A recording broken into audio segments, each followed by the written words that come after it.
Hello, I'm Kendra Ruth and welcome to The Hero Spouse.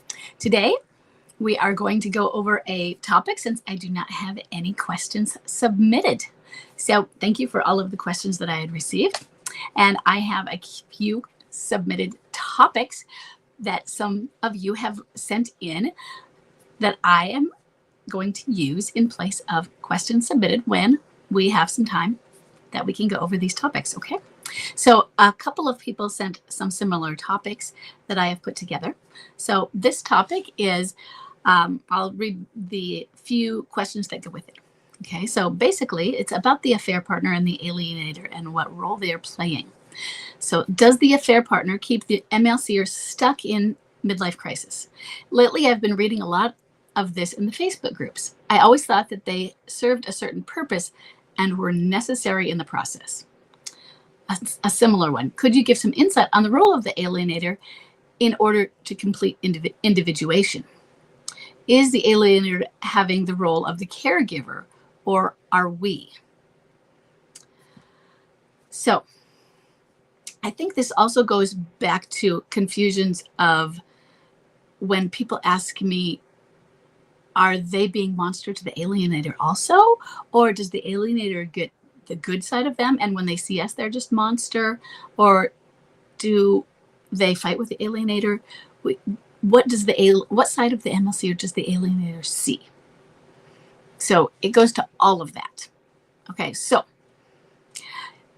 it's rather than does the alienator keep the MLCer stuck in MLCers, can they? Yes, they can. Okay, they can. That doesn't mean they do, because the affair is part of the MLC. It is a symptom of midlife crisis. So the first thing I want you to know is that an affair can actually be the trigger for a midlife crisis. That's not the typical trigger. It is not the cause of a midlife crisis, because a trigger is what sets it into a midlife crisis at this time. The cause is those roots deep down in your history, usually childhood, but it could be young adulthood or young adulthood. That's usually considered early adolescence. I mean, when you're an adult, such as military service in your 20s, that sort of thing, but early trauma in early adulthood or trauma in childhood. It usually goes to that sort of things where we had PTSD from, things that we just didn't build up a lot of resiliency, and we have not built a lot of skills to come through those traumas. But we're looking at triggers. Now we hit this point in our age and at midlife, and we get into a situation where we meet somebody, and at the right time, let's say my husband Chuck's affair was at 39 and a half. But the average age of Brahma is 46. But 39 is on the spectrum for a midlife crisis. So sure, he was on the spectrum for a midlife crisis. But what if his midlife crisis typically was going to be at 46, but he just happens to meet the affair partner at that right time? Because I really am not sure what the exact trigger was.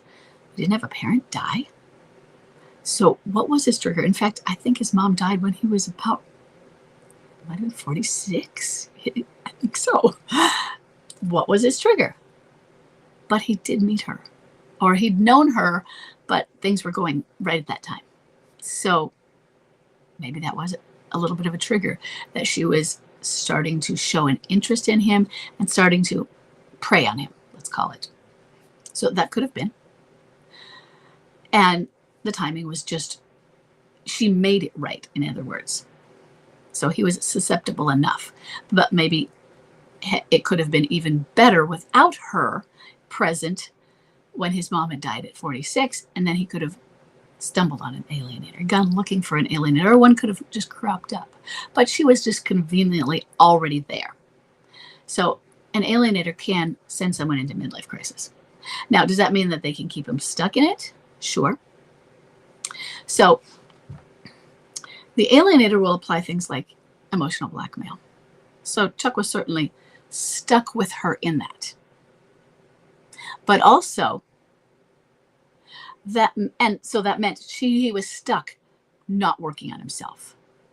because he was focusing on her, and she was making sure he wasn't focusing on himself, because she kept pulling him back and guilting him and shaming him.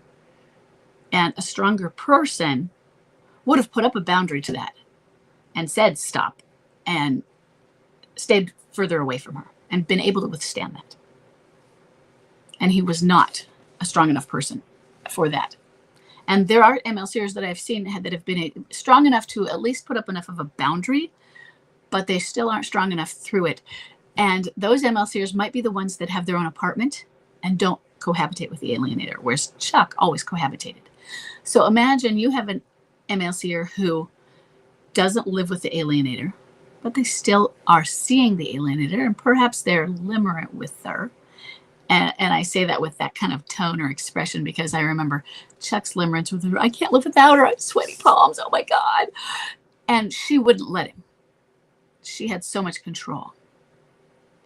So you also have to look at the dynamics of that as well. So was she holding him back? Sure. But was he not strong enough to go forward? Sure. So it's both. Okay. Do they need this other person? So if you're looking at Dante, and Beatrix is his muse, Beatrix can be considered what we're looking at as the contrasexual complex, which is what some will consider our alienator is our match of the opposite sex at this time. That doesn't mean positive, negative, good person, okay? But filling in, that person that is filling in those gaps that we have been missing. And when I mean gaps that we have been missing, the things that we missed in our development. Maybe is there a person that can come into our life, and it's not good or bad person, but that can provide the context or facilitate within us the experiences that we need to fill in those developmental gaps. And that's what I think the question is really asking is the alienator doing that? Is that alienator doing that for us?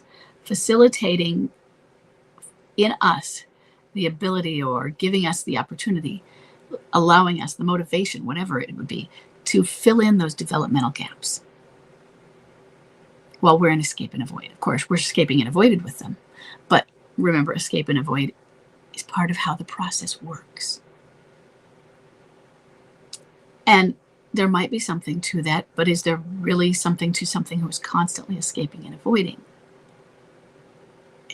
It's a little bit of a double bind, isn't it? Or it's discongruent, how you're escaping and avoiding, and yet that's how something works, because works means functions. How is that? How can that be? And so you're moving forward. Remember that this is forward in the forward progress in the tunnel. But the MLC metaphorical tunnel, or the enchanted forest, okay? And it is hills and valleys, hills and valleys. And so the valleys are these places where you are really deep down. You cannot see up. But now you're on the hills, you're looking as a crow flies. You can see further. Hey, if you're as a crow flies, the distance to the end is not far, okay? You can see that end. But when you're way down here, it's really, you can't see the end. And it's like looking at your intestine and how far things have to travel through all the little nooks and crannies. Sorry, biology degree. But you have to go really, it's a long ways when you have to go through all these hills and valleys, hills and valleys. And that's why the journey really is so long, because if you were going as a crow flies, it could be fast. But it's not fast. Okay? So when you are on the hills, though, it looks like, wow, I'm really close to the end. And then you go forward and boom, you stumble down a hill. Okay? And that's some of the problem that we're having here is we don't necessarily have the awareness that we're going to do this, stumbling down a hill. And so there are things during these points where we're up on the hills, even in escape and avoid, you're getting stuff done. you're still moving forward. That dip, it's still moving you forward. It's just maybe that's a monster time. So your spouse is being horrible and they're just mean and they're emotional blackmailing you maybe, or they're being emotionally abusive to you. They're monstering. It's terrible. The trauma that they're putting you through. They're depressed. You're depressed. They're cycling, spinning, awful. It's just a big negative period, okay? And it's for them too. And yet they're moving forward. The progress. They're not, in other words, they're not regressing. Even though they are regressing in their emotional age, they seem like they're 17 or 4. And some of that, yes, it is with the alienator that they are doing this, because the alienator is, hey, have some more of this, vodka. It's 10 a.m. It's okay. Have some more of this fun. Come with me to the party. It's okay. Do this. Do this. The alienator is their partner in crime. Yeah. And escaping and going through this learning is what happens. Is there a better way? Yeah, I do believe there are better ways to go through a crisis. So given that, I am not of the fatalistic belief that an alienator is necessary.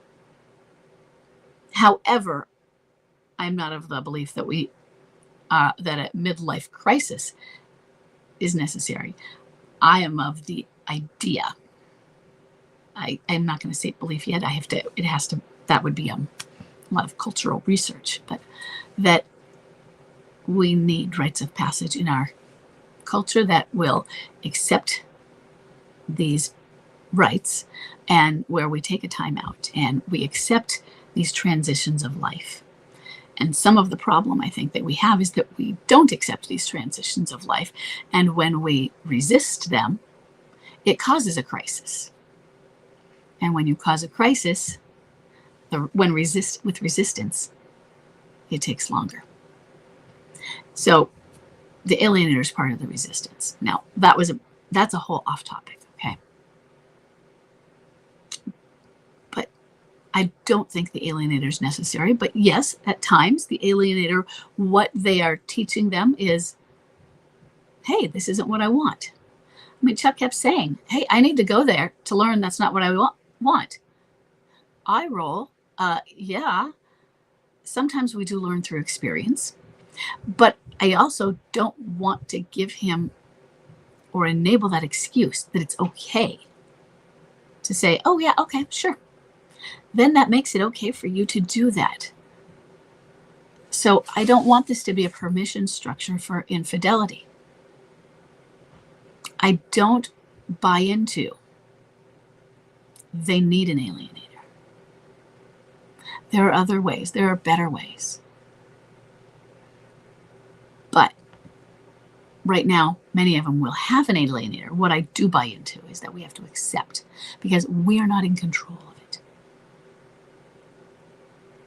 Now, when it comes to what are they experiencing? What is the alienator experiencing? The alienator, in many circumstances, is experiencing your MLCer's monster. Perhaps not as much at the very beginning. There is that fantasy and they are experiencing honeymoon. But pretty soon, your MLCer has left you. And once that really has solidified, and that can happen fast, the honeymoon might be before they've left you and you've had a bomb drop for some. Once it has come out, the kids are mad. They hate mom or dad now. Things shift and they have a toxic and high conflict relationship often. And the arguments are often based on that. And the arguments are also often based on the lack of trust, because they're dating somebody who has a spouse and they are cheating on that spouse, so they're inherently untrustworthy. And how can this person, the person who's stealing them from their spouse, of course, trust them? And that goes both ways. How can I trust you? You just stole me from my spouse. You clearly don't trust marriage either. And sometimes both of them have left their marriages. So it is, by its nature, a high conflict, toxic relationship. And I'm not going to tell you every affair is that way. No. And I'm also not going to tell you that every marriage that they are coming from, that it was good. Sometimes an affair, I'm not going to say is the right choice to make, but sometimes two people from really horrible marriages leave the marriage and find each other. And they should have done something other than coming together before ending their marriage. But their relationship is better than their marriages were. And unfortunately, that's not how it usually works. But it has happened. And so I don't want to dismiss it for those that do have marriages that survive. And my dad's was not one of those, even though he was the other man and his marriage did not, to my stepmother, she had an affair with my dad. And it didn't end. It ended with my dad's death. And they were married for 29 years. But I don't think her marriage was bad. And their marriage, it wasn't bad, it just wasn't good. I mean, they were just the Bickersons. But they were just together. But, not all affairs are going to end. And the next thing is, it doesn't make it necessary. The affair is not a necessary part in the sense of they have to have an affair to get through this and process this. There are other ways to do it, but forget that. Forget that there are other ways to do it. They're not choosing those other ways, okay? They just aren't. And then accept that they are. Doesn't mean acceptable in the sense of this is still adultery, it is still infidelity, blah, blah, blah. They're still choosing the affair. They're choosing this method, okay? And often they're limerent for her or him. There are chemicals involved. And what is happening, they are keeping them stuck in the midlife crisis because they are focusing on this limerence and the being stuck and the emotional blackmail of it. And imagine how much faster things could happen if they were able to focus on their own healing, their own development, if they were able to go to liminality and get there. And if they were able to accept what's happening to them and get toward insight and accept insight, if they were able to be insightful instead of avoid and avoid and avoid, if they accepted accountability, all of these things. And so the affair, I would go with keeping them stuck instead of being necessary for the process. I mean, I understand why that may be, or at least why people think of that, especially considering the idea of the shadow and the idea of the contrasexual complex or the anima. And so that is a little bit too deep for this short video.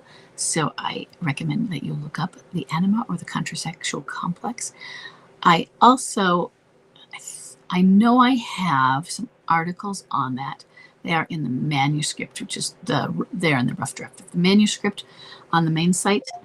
If I still have them out there available, I will put that as a link if they're still out there.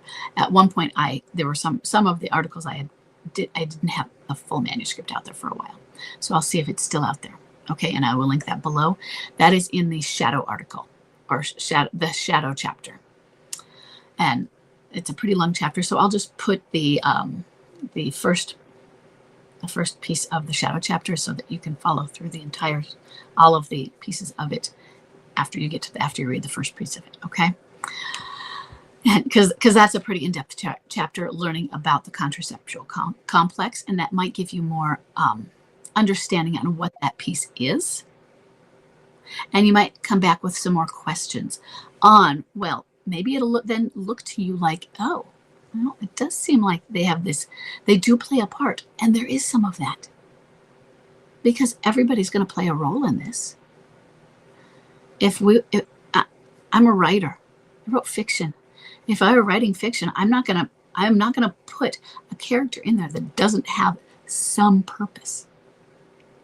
And the alienator is going to have a purpose that isn't merely holding back. There's going to be a tension in there. But there are other ways to have a midlife crisis. Okay. And you know what? There are other ways to have a midlife transition that doesn't have to involve a crisis. So let's look. Could you give some insight on the role of in order to complete individuation? So individuation, that, I don't always use that terminology. So I think that is the same idea that we're getting at. But let's look, is the alienator having the role of the caregiver, or are we? Well, the whole idea is none of us should be the caregiver, except we need to be our own caregivers.